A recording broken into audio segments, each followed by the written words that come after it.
예, 안녕하십니까. 자, 오늘은 척천수천미를 강의하는 날입니다. 자, 중화에 이어서 원류가 이어집니다. 20장. 하척이 근원. 네, 우리도 근원이라고 그랬죠? 뿌리의 원뿌리가 어디서 일어났는가? 라고 보고요. 그것이 유도라고 해서 흘러서 멈추는 것, 도착하는 것이 하방주, 어느 방향에 가서 머무르는지 기괄이라고 해서요. 이렇게 기미라고 해서 총괄적으로다가 이렇게 딱 잡는 거예요. 차, 이 중에서 구하면 된다라는 거예요. 그 오는 것을 알면 역시 또 가는 것도 알 수 있다라는 거예요. 오고 가는 거에 대해서 설명을 하시는데, 이 원류장도요, 원류용신도 제가 논문에 적용한 겁니다. 그리고 사례명저가 오늘 4개인데요, 2개만 하고요. 임철주 선생이 너무 길게 설명을 하고 계세요. 그래서 오늘은 사례명저 2개를 하고요. 다음번에 2개 할 때는 유백원주를 설명을 드리겠습니다. 그 이유, 이 임철조 주는요, 쓸데없이 이렇게 빨간 것이는 제가 쓸데없다고 생각을 하고서 좀 강조를 하고 있습니다. 자, 임시화를 했어요. 원두라는 것, 근원의 뿌리가 어디냐면 사주 중에서 왕신이다, 왕한신이다라고 했는데요. 논하지 말아라. 재관, 인수, 식신상관, 비겁을 논하지 말고 모두 다 원두가 될 수 있다는 거예요. 그 이유는 어디서 발생, 어느 오행서부터 시작이 되느냐는 거예요. 화서부터 시작이 됐으면 화토금 할 것이고, 수서부터 시작됐으면 수목화로 흐르기만 하면 된다는 거예요. 중요한 것은 바로 이 유통이다. 흘러서 통해서 생하고 화하는 게 중요한 것이니, 그 국을 바로 얻어서 등미 아름답고 위가 이거 미가는 똑같은 거예요. 등미 위가가 되고, 기후 비겁에서 만약 일어났다라고 해도 어디에 머물르면, 재관에서 반갑게 만나면 또 일어나는 것이 재관이면, 이 또 머무는 것이 비겁에 머물면 끓인다, 반기고 끓인다는 뜻이에요. 그러니까 오행이 어디서 일어나느냐가 중요하죠. 이건 솔직히 저는 해석하는데 아주 쓸데없는 것이라고 생각합니다. 그래서 산천, 발맥, 용례 이런 것은요, 전부 풍수에 대해서 얘기하는 거니까 풍수는 빼고요. 결론적으로 원의 그 기초가 되는, 발원이 되는 그 기운의 세력은 알아야 된다는 거예요. 흐르는 기운과 그 정이 있는지를. 그래서 원두가 유주지지, 흘러서 머무는 곳이 땅인데, 즉 산천에서 그걸 말하면 결혈, 명당짜리다라는 거예요. 불가이 불구다라고 하면서, 참 어디까지냐면 어디까지일까요? 하지천 여기까지네요. 여기까지 빨간 거로 해놔야다고 했네요. 자, 다시요. 여기까지예요. 여기까지. 이게 빨간 거가 뭐라 그랬죠? 풍수에 대해서 얘기를 하고, 풍수로서 얘기하는 거예요. 풍수는 할 필요 없고요. 자, 일어나는 것이 연월에서, 사주에서 연월에서 식신이나 인성에서부터 시작하면 머무르는 것이 월시에서 머무르는데 재성과 간성으로서 머무른다. 즉, 그러면 이거 상도라고 해서 입에다 칼을 물었죠. 이건 뺏는다는 뜻이죠. 일지매인가요? 칼을 물고 다니게요. 이건 바로 조부의 음덕을 빼앗는다는 뜻이에요. 결국은 좋게 얘기하면 받아들인다라는 것이죠. 그러니까 이런 것이 바로 요즘으로 말하면 금수저를 입에다 물고 나왔다라고 하는 것이, 이게 상도, 이게 물을 돋자니까요. 근데 일지매를 생각하면 돼요. 칼을 입에 물었어요. 요즘으로는 금수저를 물고 나온 거죠. 그래서 하형, 아래로 형아, 아손, 자식들과 손주들의 복이 있을 것이다 라는 거예요. 혹기후 연월에서 재관이 일어나, 재관서부터 시작해서 어떻게 해요? 일에 상관이나 겁재가 딱 있으면 파폐 조업한다 라고 하면서, 이건 또 성이 별로 안 좋은 거죠. 형처극자한다. 만약 일시에서 재관이 있고요, 어디로 머무르냐면 연월로 가서 식신과 인성이 머무르면 위로부터 해서 조부가 쟁광, 좋은 뜻이죠. 광명을 다툰다. 아래로서는 아손지 니법, 창립한다라는 것이죠. 이런 거 솔직한 얘기로 일일이 참 얘기할 필요는 없습니다. 우린 이런 것까지 할 수가 없겠죠. 자, 참 이런 게 꼭 다 설명을 해야 될지를 모르겠네요.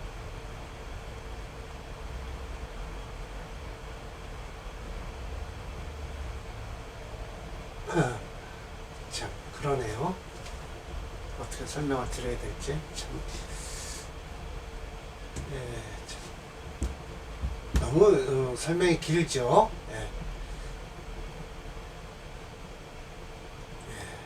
그렇습니다. 논문의 내용을 한번 보겠습니다. 자, 이와 같이 철조님은요, 보다 더 자세히 설명, 근원을 시작하는 원두철을 풍수지리에 비유해서요, 산천의 맥이 발아서 오는 용에 따라서 그 원두가 흘러가다 머무는 곳이 어디인가 따라 된다라고 하면서, 예를 들어 연월에서 일어나 식신이나 인성으로 흐르면 월시의 재성과 간성으로는 위로 조상과 부모의 음덕이 있고 아래로는 자손의 복이 있다라고 했고요. 7번째, 8번째, 11번째까지 끝나서 또 이렇게 제가 논문을 이렇게 썼습니다. 논문으로 썼었고요. 15번째에서부터 또 해서 17, 18, 19 하면서 여기다 또 논문의 내용을 썼습니다. 그리고 20번서부터 27, 8번까지인가요? 해서 여기다 논문의 내용을 또 넣었고요. 그래서 현대적인 감명법으로 예를 들자면, 우선적으로 난명이라면 관운에 관해서 막힘이 없을 것이며, 특히 직장을 갖되 공직과 관련된 직장이 될 것이고, 가정적으로는 자식들의 명예가 있을 것이다. 여명이라면 우선적으로 남편복이 있을 것이고, 본인이 사회활동을 한다면 사회적으로 하는 일이 막힘이 없다는 것을 설명할 수 있다라고 했어요. 임철조의 감명사를 보자라고 했습니다. 이렇게 해서 오히려 이게 낫겠습니다. 자, 봅시다. 신유, 경자, 병인, 계사라고 해서요. 자유, 파는 보질 않아도요. 금생수 하는 바람에 여기서 지금 금생수, 수생목, 목생화 해서 지지로 이렇게 흐른다는 뜻이에요. 이 사주는요. 천간은 아닙니다. 천간은 아니고 금생수, 수생목, 목생화 하는데, 금생수 하는 바람에 월지를 잡고 있는 자수가, 계수가 투출하고 해서 금수가 강해서 뭐를 쓴다? 인비를 쓰는 사주다라는 거예요. 그래서 천간으로는 전부 이렇게 빨간 글씨가 되어 있는 거 보니까 용신운으로 흐르고 있습니다. 지지로는 이 신유대운은 별로 안 좋습니다. 그러고 보면 일반 사주하고 똑같은데 참 좋게 설명을 하세요. 사지 통정이라고, 통정이면 정삼품인데요. 당상관 위에 임금님과 상으로 올라갈 수 있어요. 통훈이 있어요. 통훈대부는 당하관입니다. 같은 삼품이라도 아래에 있는 거죠. 차는 이 금이 원도에서요.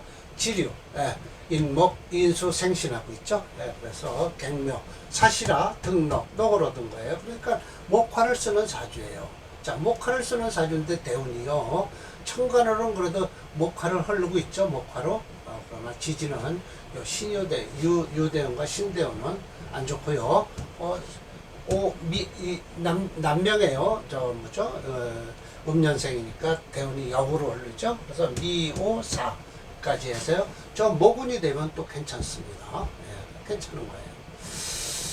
그래서 관성투로에서요. 청하면서도 정신이 있다. 중하순수하다.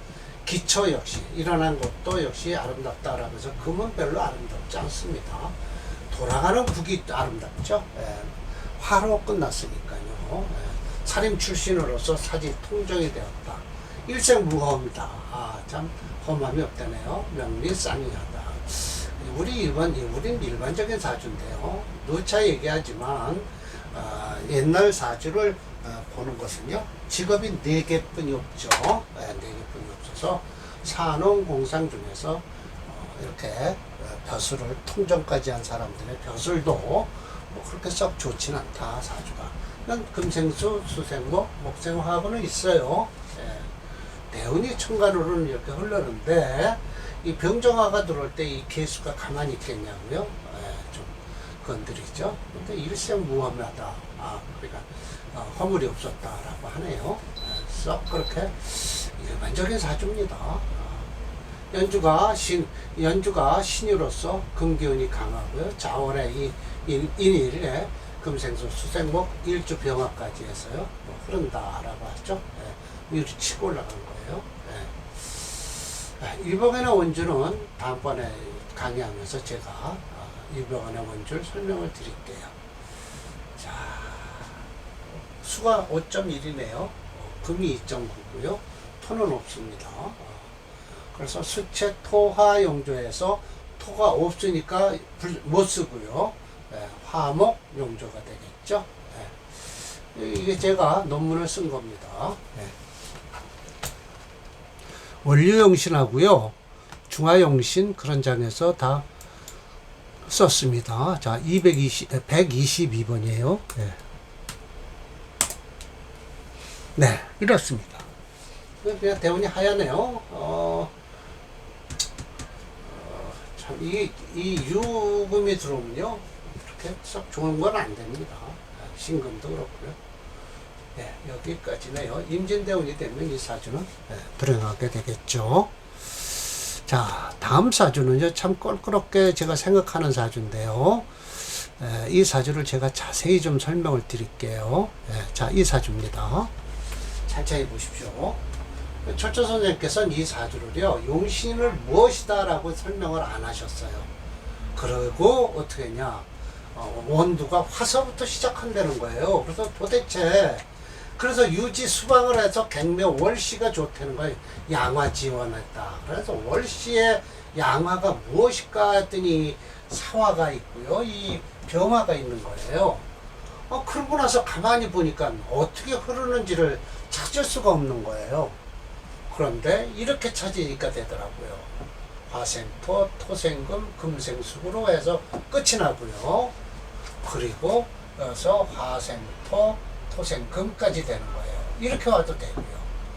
그렇게 되면 이 사주가요, 화를 못 쓰는 사주가 되어버렸어요.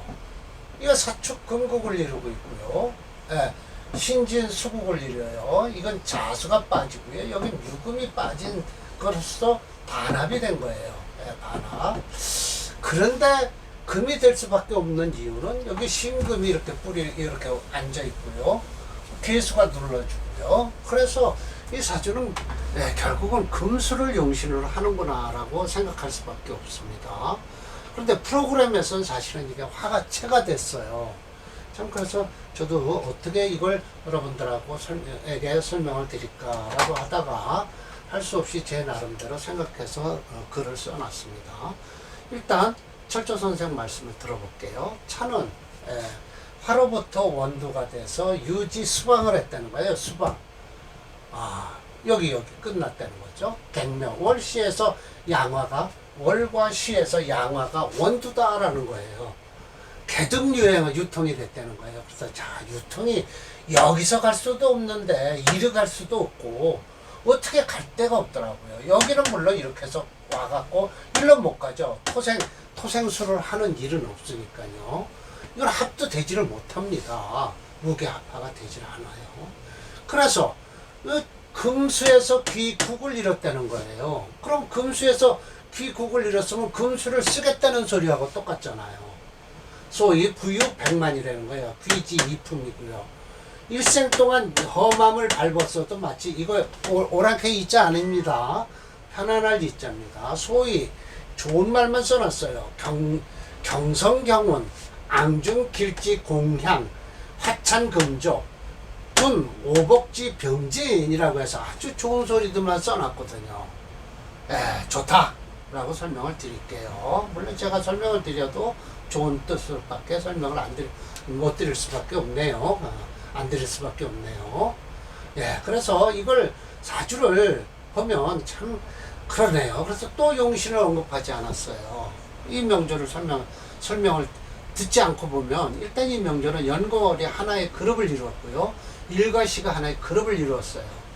유금이 빠진 세축금국이고요. 자수가 빠진 신진 수국이에요. 시간에 병하는 용신을 쓸 수가 없어요. 이러니까요. 그래서 천간의 금운의 지지로 수운이 흘러 사주가 좋아졌다랄 수밖에 없죠. 프로그램에서는 금이 4.9예요. 오히려 제일 강해요. 그래서 제가 아까 얘기했듯이 합격으로다 볼 수밖에 없다라는 것이죠. 자, 보겠습니다. 123번입니다.